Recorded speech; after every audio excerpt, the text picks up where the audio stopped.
Well, now that social media has your attention, it's coming for your wallet too. Even if you have already bought like 6 Stanley Cups or random gaming PC setups. These weird random products are all over TikTok and influencers are promoting these said products. Now, these influencers, they're just trying to get that bag. They get a commission for all these weird products that they sell. They have this weird sliced pizza container. I mean, I guess that's cool, but honestly, just use the free pizza box that comes with the pizza when you buy it.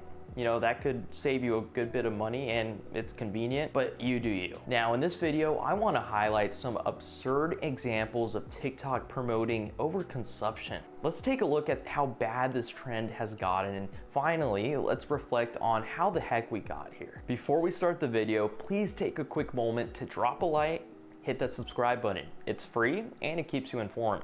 Don't forget to comment too on your thoughts on this topic. Well, if you spent any time on TikTok, you'll know the videos promoting products are everywhere.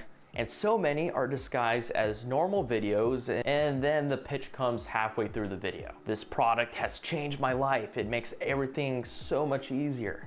Hashtag life hack. So what are some of these absurd trends? And well, one of them that comes to mind is the extremely weird obsession with the over collection of Stanley Cups. Yeah, this weird trend is affecting my generation, Gen Z. It's also affecting millennials.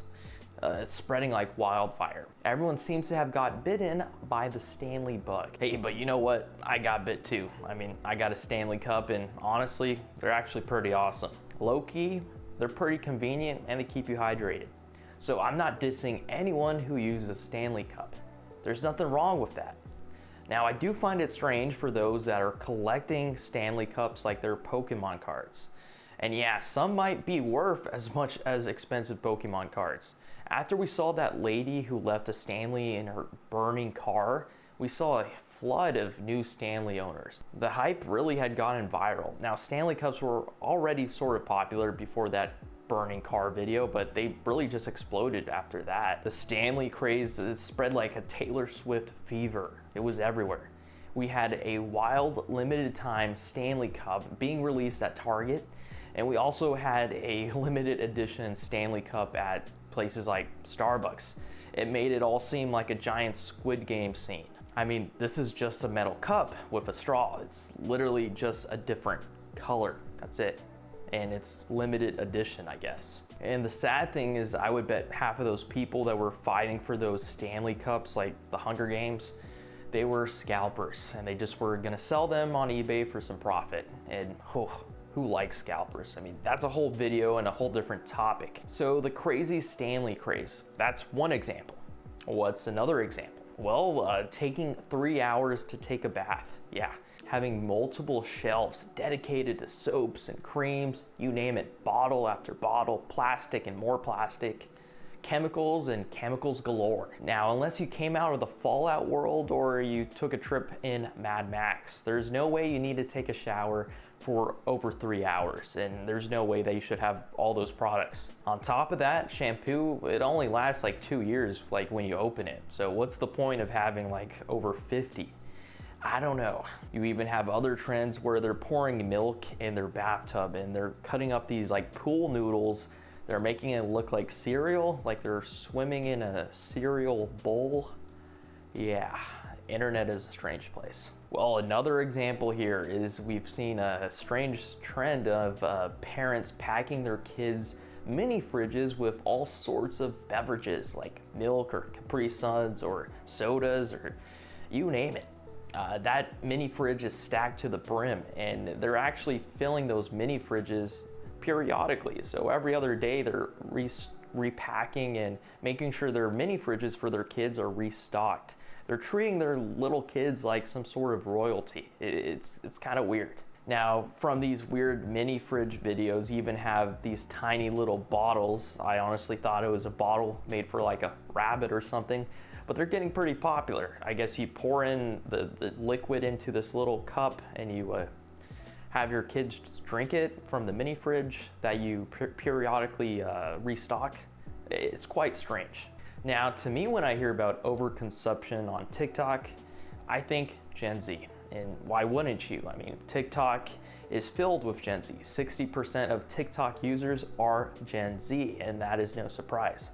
But what else is also very surprising is around 16% of users are Gen Alpha. So what does this all mean? So we have around 76% of TikTok users, they're under the age of 26 or so. Now, it seems kind of sinister to me that we have a flood of products and brands promoting these strange and these unnecessary products to this extremely young demographic who are vulnerable to buy these products. It's quite wrong.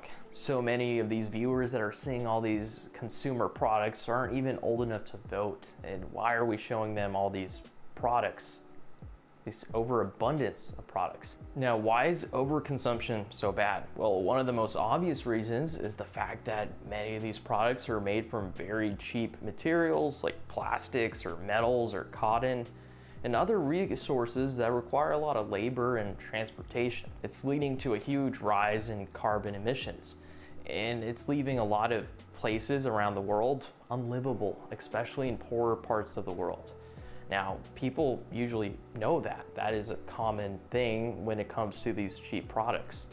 And according to a McKinsey report, they said around for every 5 garments produced, there are 3 out of those 5 that end up in landfills every single year.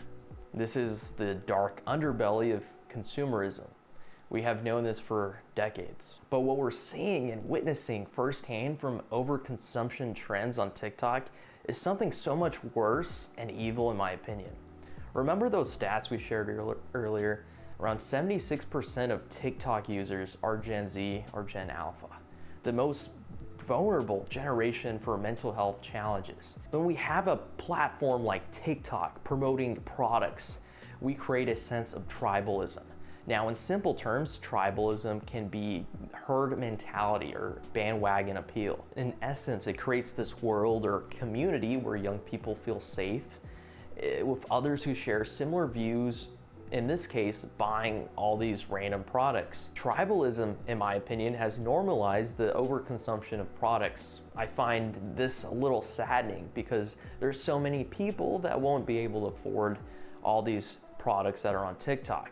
When they go to school, when they're with their peers, they'll be the ones that are left out without that name brand or whatever the heck it is. Taking a look at this interesting street art, I really think it explains the current situation the way things are currently at right now. This was done by Dorian Chavez. He denounced the absurdity of overconsumption at an outdoor exhibit in France. Now, many people and academics believe that humans are inherently greedy. This is a type of behavior that has led to the current climate disasters that we've seen across the world and the current climate struggles that we see today. We're not going to achieve sustainability with fashion houses constantly needing to increase growth every year. No amount of circularity, no amount of anything is going to work. We are, by nature, prone to addictive behavior, and shopping can be an addictive behavior. Because of our evolutionary history, we are also prone to needing to acquire and control or hoard resources. That addictive impulse has been exploited for profit because of this economic system we have created. Well, that's the chairman of an organization studying the climate crisis. Honestly, I have to agree with a lot of those statements. TikTok and its influencers have taken advantage of one of humans' greatest flaws. All we've done really is just put a modern spin on this. A spin that is now targeting society's most vulnerable people. In an era where we're constantly seeing prices shoot up, this is the last thing that people need is all these products put in their face. Wasting their money on all these expensive and excess products, it leads people nowhere. Everywhere you turn on TikTok, you see people promoting all these random products day after day. It's everywhere. But there might be some hope here. With hashtags like TikTok made me buy it or the de-influencing trend, people are starting to realize the absurdity and the hypocrisy behind these influencers and all these products that they're promoting. Look around, go to the store, walk outside. Walk down the street. The average person isn't living in luxury. We're either making enough to live decently or we're struggling to pay simple bills. The fact of the matter is that Gen Z is finally rethinking the way that they view influencers. Influencer culture, it really started off around 10 years ago in the sense of social media influencers. It grew up with Gen Z. Now that Gen Z is entering adulthood, Gen Z is realizing that these influencers that they grew up with, they're just other people. They're not their friends. And I think that was a mistake. A lot of Gen Z felt that these influencers were their friends. As a result, they would buy their products because, hey, my friend likes this product, they're promoting it, so I'm gonna buy it too. But how could they be friends? They barely share anything in common. So how did we get here? How did TikTok morph from a silly app where people do goofy dances to an app that sells random things you don't need?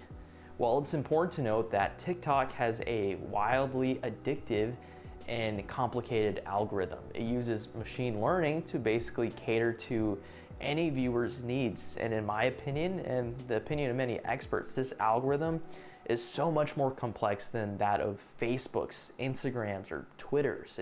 It's complex that many people don't really know how TikTok works, and that's troubling in my opinion. TikTok gives you instant gratification, and it's gone from watching videos to getting you to buy all sorts of random products, even if you don't fully want them. Since its launch, TikTok Shop has dramatically boosted e-commerce sales. In February of this year, Statistica reported that 41% of TikTok users were already using the TikTok Shop features. Even with the looming threat of the current House of Representatives bills potentially ending TikTok in the US, TikTok Shop, it shows no signs of slowing down.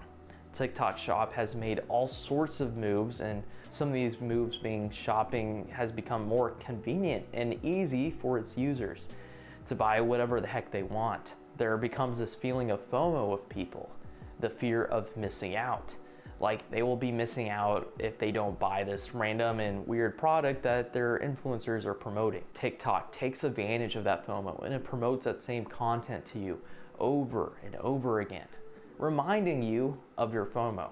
In 2023, fast fashion alone, I'm talking about Temu, Shein, all those types of websites, they accounted for around 1.7 trillion globally. Social media shopping is simple and impulsive. It makes people buy things so easily. Since the pandemic in 2020, TikTok has dominated social media with influencers building trust with their audiences. It's easy for them to promote these products to young adults who typically watch them and trust them. Overall, TikTok has paved the way for even more cheap products to be purchased to the masses. It's shined a spotlight on all these fast fashion and random cheap plastics, you name it. It's clear that overconsumption is becoming an even greater problem for Gen Z.